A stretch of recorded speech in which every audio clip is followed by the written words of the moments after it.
न्याय की धारा।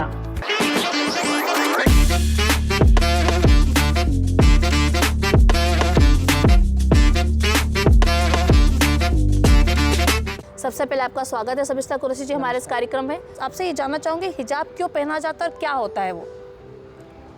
हिजाब एक परंपरा है अपनी, हिंदुस्तान में सभी लोग पहनते हैं। अभी क्या है कि मुस्लिम को टारगेट बनाया जा रहा है, तो हिजाब तो लेडीज़ का एक, जैसे हिंदुओं में लड़कियां घूंघट करती है उसी तरीके से आपका वो पहरावा है, पर्दा, हाँ, है ना? अदब की बात है।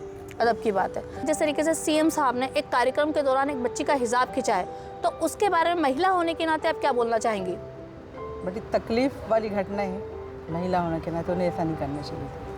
किसी भी लड़की के साथ इस तरह की हरकत का अच्छी बात नहीं है। सार्वजनिक प्लेस पे तो है ही नहीं, वो सीनियर इंसान है। ये देश नहीं, विदेशों में भी हमारे लिए एक मतलब नज़र झुकाने वाली बात है जिस तरह की घटना हुई है, कानूनी दृष्टि से भी। मैं सबिस्ता कुरैशी से ये जानना चाहूँगी कि महिला होने के नाते आपको कैसा लगा? मतलब कोई एक पुरुष किसी महिला को समारोह के दौरान उसका हिजाब खींच रहा है। मैडम, इसके लिए तो वर्ड्स ही नहीं है कैसा लगा।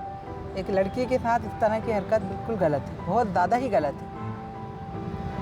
ये एक देश नहीं, पूरी कंट्री के लिए हमारे मतलब एक अपमान की बात है ना, सब देख रहे हैं।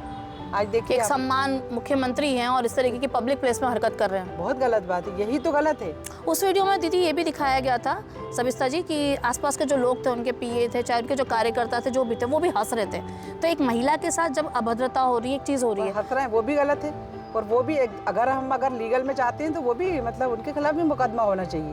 क्या हमारे संविधान में महिला सम्मान के लिए बिना उसकी मर्जी के छुए कोई प्रावधान है या कोई आर्टिकल्स है? जी हाँ, बिल्कुल। हमारे संविधान में हमारे बाबा साहब की यही तो बात है संविधान की। आज हमारे राहुल जी इसीलिए संविधान की बात करते हुए, ये हकीकत है, हिंदुस्तान का कानून संविधान से चलता है और यही बात आर्टिकल 14 और 15 में है।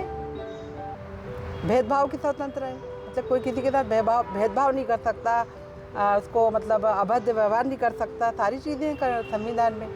तो वो तो गलत है ना। तो बिना परमिशन के छूना तो कौन से अनुच्छेद में आता है ये? अनुच्छेद 14 और 15 में। अच्छा, आर्टिकल 14-15 में ये चीज़ आती है कि आप लड़की की या किसी भी महिला को बिना परमिशन से छू नहीं सकते हैं। हाँ। तो क्या इस प्रावधान में, इस सम्मान में, महिला सम्मान के इसमें क्या उसको सजा हो सकती है इस गलती के लिए? बिल्कुल बिल्कुल हो सकती है। 5 साल की सजा का प्रावधान, 5 साल की प्रावधान है। अब मैं सबिस्ता से जानना चाहूँगी, जो एक आम लड़की जो चाहे ऑफिस में काम कर रही है, चाहे घर पे काम कर रही है, चाहे उसको बाहर मार्केट भी अगर जाना है, तो कोई भी पुरुष अगर उसको उसके मर्जी के बिना छूता है तो ये कितना सही और कितना गलत है? मैडम, सही तो होगा ही नहीं।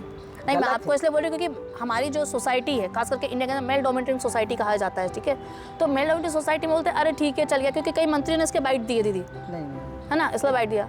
तो किसी महिला के सम्मान में क्या आप गलत बयान भी दे सकते हैं, ये भी मैं आपसे पूछना चाहूँगी। सम्मान में गलत बयान की बात ही नहीं है। अब जैसे जो मसला है इसमें तो सब देख रहे हैं। और जब भी कोई भी लेडी गलत नहीं कर सकती, उसके साथ कुछ होता है, वो समझ जाती है कि सामने वाले का इंटेंशन क्या है, तभी वो आगे बढ़ती है, तभी वो बात कहती है। और अगर वो कह रही है तो उसमें सच्चाई है। इस देश में महिला सुरक्षा के लिए आप क्या मैसेज देना चाहेंगे हमारी युवा वर्ग को? देखिए, महिलाओं की सुरक्षा का सवाल है तो एक तो बात डर दिल से निकाल दें, डर निकाल दें। दूसरी बात ये कि शासन प्रशासन कानून हमारी मदद करता है, लेकिन हम सही वे में चलें तब मदद होती है। हम थोड़ा सा कहीं ना कहीं लापरवाही हो जाती है, उस वजह से कई बार जस्टिस नहीं मिल पाता। लेकिन नहीं, न्यायपालिका तो बैठी है सबको न्याय दिलाने के लिए।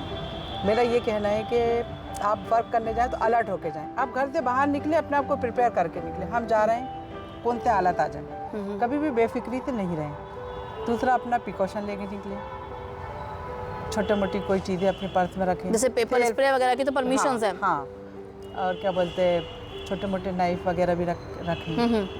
मतलब अब लोगों को ये भी नहीं मालूम कि ये रखना चाहिए। दूसरी बात ये है कि मेरा तो ये कहना है कि अपन सेल्फ डिफेंस के लिए कराटे वगैरह, योगा, ये सब चीज़ों पे भी थोड़ा सा गौर करना चाहिए। जब हम मतलब सेल्फ डिफेंस के लिए भी हमें कराटे और बाकी दूसरी चीज़ें भी सीखनी चाहिए, रहना चाहिए। अगर हम वर्किंग वूमेन है तो हमें ज़रूर करना चाहिए, तभी हम थोड़ा सा रहेंगे सिक्योर। क्योंकि अब तो दुनिया है, सब तरह के लोग होते हैं। जी बिल्कुल। ये कि हमें अपने हिफाजत करना आना चाहिए। बिल्कुल, कानून तो हमारे साथ है। बिल्कुल, यही बात का मैं यहीं पे ख़त्म करना चाहूँगी।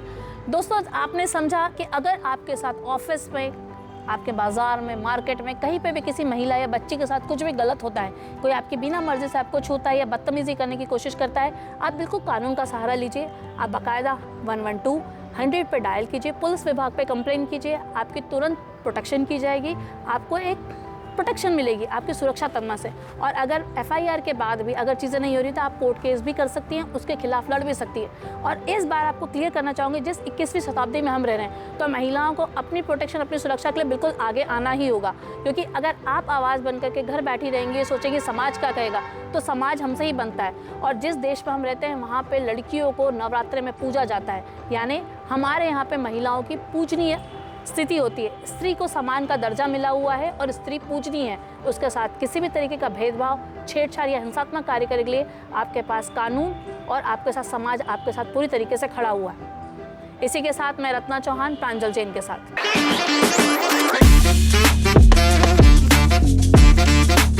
न्याय की धारा